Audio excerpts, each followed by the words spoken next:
안녕하세요, 여러분. 미국 주식 읽어주는 여자 주식 누나입니다. 12월 13일 월요일 아침, 우리가 잠든 사이 밤새 미국 증시에선 어떤 일이 있었는지 체크해 드리도록 하겠습니다. 지난주 금요일 뉴욕 증시는 11월 소비자 물가가 39년 만에 최고치를 경신했다는 소식에도 일부 안도감이 형성되면서 3대 지수 모두 상승했습니다. 다우지수 플러스 0.6%, 그리고 S&P 500 지수 플러스 0.95% 상승을 했고, 기술주 중심의 나스닥 지수 플러스 0.73% 상승했습니다. 특히 이 S&P 500 지수가 종가 기준 사상 최고치를 경신했습니다. 대단했죠? 지난주 주식 누나가 없던 한 주 동안 분위기 좋았죠? 네, 그나마 참 다행이었다라고 생각합니다. 소비자 물가 지수 급등에도 이 선반영 됐다는 인식 속에 근원 소비자 물가가 시장 예상치를 부합했고 일각에서 제기됐던 7%까지는 오르지 않았다라는 이 일부 안도감이 증시에 좀 긍정적으로 작용이 되었다라고 볼 수가 있었는데요. 이날 발표된 미국의 11월 소비자 물가 지수는 1982년 6월 이후 최고치를 경신했었습니다. 미 노동부는 11월 소비자 물가 지수는 전년 동월보다 6.8% 급등해 1982년 6월 이후 최고치를 경신했다라고 했는데 10월 기록한 0.9% 상승, 6.2% 상승과 비교해 전월 대비 상승률은 둔화했으나 이 전년 대비 상승률이 더 높아졌었습니다. 그래서 월가 전문가들은 인플레이션 압력이 커질 경우 연준의 긴축 속도가 빨라질 수 있다고 우려를 표현해 왔으나 이날 근원 물가가 시장의 예상치에 부합한 데다 헤드라인 물가도 일각에서 주장하는 7%까지는 오르지 않으면서 일부 안도, 이 상승 랠리 분위기가 형성이 됐었다라고 볼 수가 있죠. 이제 이번 주 시장 주목해야 되죠. 또 이번 주 시장 뉴욕 증시는 16일에 열리는 미국 FOMC 12월 회의에 관심이 집중될 것으로 보여집니다. 긴축 드라이브에 시동을 건 연방준비제도가 속도를 얼마나 낼 것인지 정해지는 중요한 이벤트이기 때문인 거죠. 테이퍼링이 속도를 높여 내년 3월까지 종료할 계획일지가 지금으로서 현재 최대의 관심입니다. 뉴욕 증시의 주가는 이미 사상 최고치까지 올라와 있는데요. 그런 만큼 이 자칫 연준이 테이퍼링과 기준금리 인상 등에서 과격한 매파적 결정을 내릴 경우 뉴욕 증시 대폭락 또는 대조정의 빌미가 될 가능성 또한 있기 때문에 그 점을 완전히 배제할 수는 없다는 점 꼭 체크하시면 좋겠습니다. 시장은 연준이 이번 FOMC 회의에서 자산 매입 프로그램을 축소하는 테이퍼링 속도를 높일 것으로 예상하고 있는데요. 문제는 테이퍼링 속도 조절 이후 금리 인상 등 긴축 속도를 어떻게 잡느냐 하는 점인 거죠. 제롬 파월 연준 의장은 그동안 테이퍼링을 예상보다 일찍 끝내더라도 곧바로 금리 인상이 시작되지는 않을 것이다 라고 강조해 왔었는데요. 이번에도 시장 불안을 촉발하지 않는 데 중점을 둘 것으로 보여지고는 있으나 또 어떤 행보를 보일지 우리가 또 체크를 해봐야겠죠. 그리고 또 연준위원들의 이 금리 전망치를 담은 점도표가 발표되면 분위기가 또 달라질 가능성 또한 있다라는 거 체크하시면 좋겠습니다. 정말 미국은 어찌 보면 이 40년 만에 최악의 인플레이션에 직면했다라고 볼 수가 있습니다. 미국 노동부는 11월 소비자 물가 지수, 즉 CPI가 전년 동월 대비 6.8% 급등했다라고 발표했었잖아요. 사실 이게 정말로 그 전에 우리 10월 6.2%보다도 정말 크게 높아진 것인 거죠. 또 한편 이번 주 주요 경제 지표로 생산자 물가 지수, 소매 판매, 산업 생산 등 발표되는데요. 경제 지표가 개선되면서 4분기 성장률 반등에 대한 기대 또한 커지고는 있습니다. 그리고 CNBC랑 무디스 애널리스트 스택틱스가 집계한 바에 따르면 이코노소미스트들은 4분기 국내 총생산 성장률이 연율 7%를 기록할 것으로 예상하고 있습니다.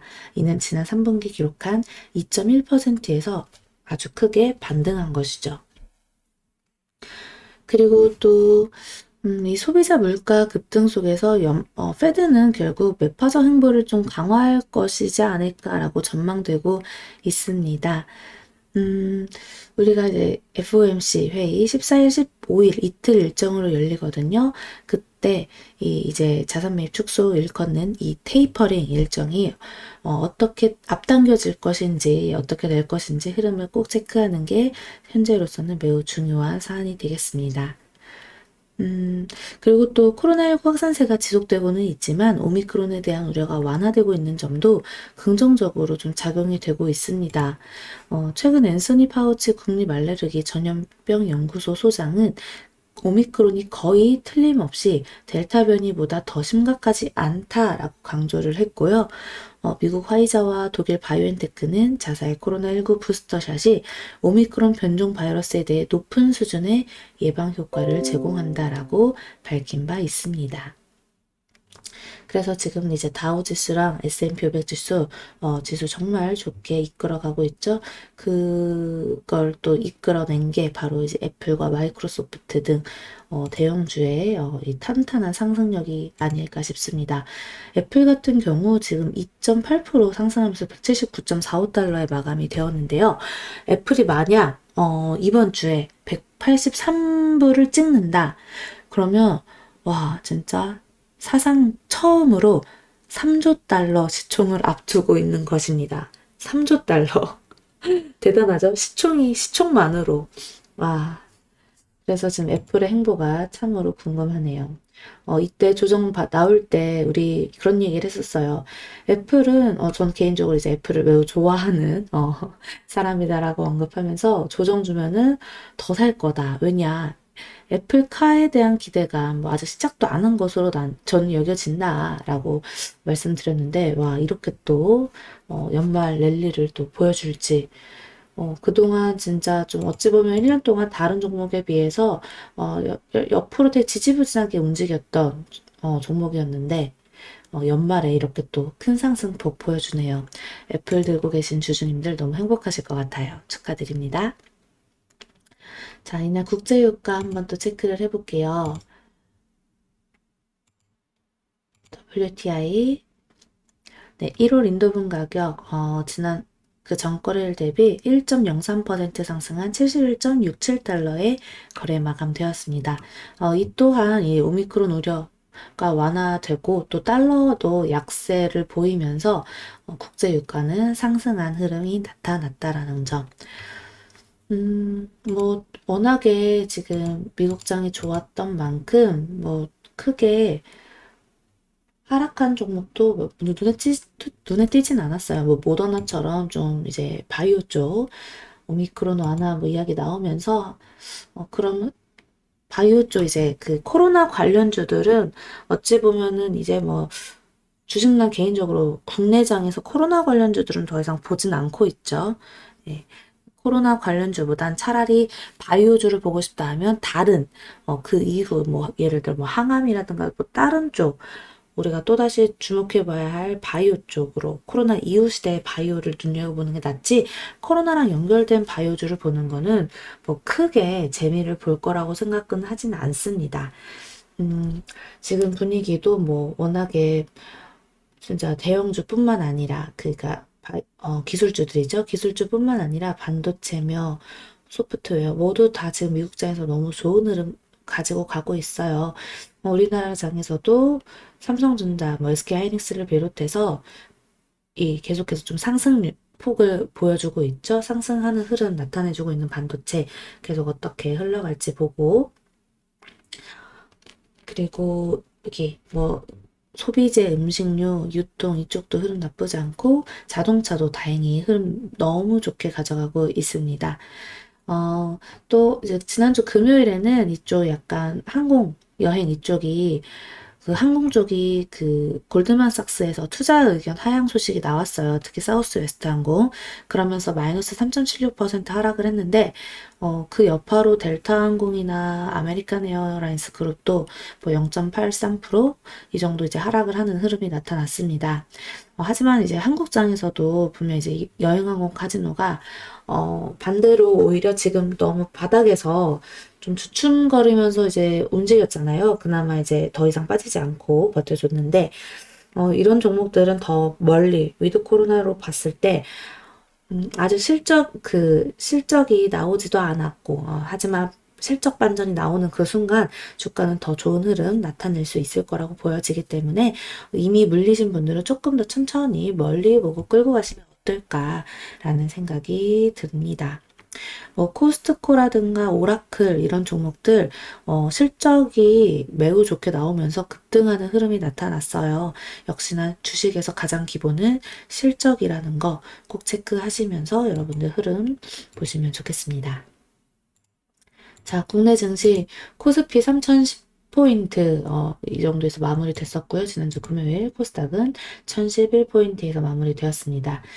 자, 지난주는 외국인 기관 양 매도로 나왔고, 예, 또 주식도 한 차례 좀 쉬어가는 흐름이 나타났죠. 코스피에서는 외국인은 매도했지만 기관은 좀 매수하면서 약보합, 이렇게 또 양봉에선 다행히 마감이 되었는데, 과연 오늘 월요일장 어떤 흐름이 나타날지, 삼성전자가 또다시 힘을 받아서 상승 랠리로 가줄지, 아니면 또 한 차례 좀 쉬었다가 가는 흐름이 나타날지 매우 중요하겠네요.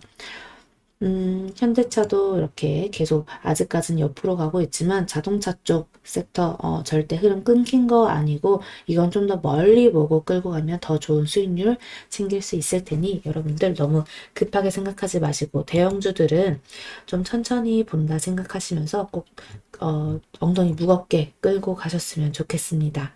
자, 오늘 3010포인트인데 여기서 3050포인트를 향해 가느냐, 아니면 또다시 3000포인트 이하로 밀리느냐, 그거를 지금 체크하는 게 매우 중요한 장이 되겠네요. 오늘 오랜만에 주식 누나가 같이 12시에 라이브 방송 하면서 시장 공부할 테니까요. 우리 일주일 만에 만나는 거예요. 오늘 기분 좋게 반갑게 만나서 또 오늘 장 열심히 공부해 봅시다. 그동안 심심하셨던 분들 많이 많이 들어오셔서 같이 수다 떨어요. 자, 그럼 오늘 아침 미국 증시 마감 브리핑은 여기까지 하겠습니다. 영상 재미있게 봐주신 분들 구독과 좋아요 그리고 알람 설정 댓글도 많이 많이 부탁드리고요. 우리 이따 12시 라이브 방송에서 만나요. 이상 주식 알려주는 여자 주식 누나였습니다. 또 만나요.